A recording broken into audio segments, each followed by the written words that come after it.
الحمد لله رب العالمين، والصلاة والسلام على سيد المرسلين وعلى آله وأصحابه أجمعين. أما بعد، فأعوذ بالله من الشيطان الرجيم. بسم الله الرحمن الرحيم.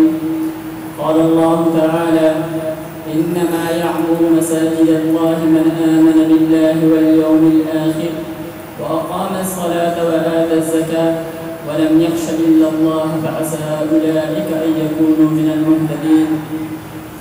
يا أيها السادة الكرام، لا شك أن الصحابة الكرام كانوا تلامذة لمدرسة الحبيب المصطفى صلى الله عليه وسلم، وهو الذي زينهم بالعلوم الإسلامية والدينية والتربية. وهذه الحقيقة أظهر من الشمس، من أنه لا يمكن تبليغ الإسلام بدون التعليم الديني، ولا حفاظته بدونه، ولا العمل عليه بدونه. وكان المسجد النبوي أول مدرسة أسس في التاريخ الإسلامي، لا يأتي الناس إليه لأداء الصلاة فقط، بل كانوا يجيئون لأن يسمعوا أحاديث رسول الله صلى الله عليه وسلم وأحكام الشريعة وتعليم القرآن.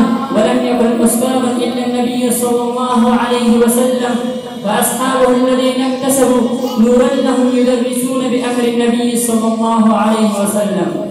فيا محب المدارس، إن الخدمات التي تقدمها المدارس الإسلامية في المجتمعات غير حافظة على من له عينان يبصر بها ضياء الصبح النوري، لأن قوام المجتمع الإسلامي في المجتمع خير قاموا بسلسلة الدرس والتدريس متوكلين على الله تعالى، واستمعوا المساجد والزوايا لهذا المقصد العظيم، يتخرجون منها ما حفظوا أيمانهم فقط، بل اجتهدوا أن يخرجوا العالم من الظلمات إلى النور.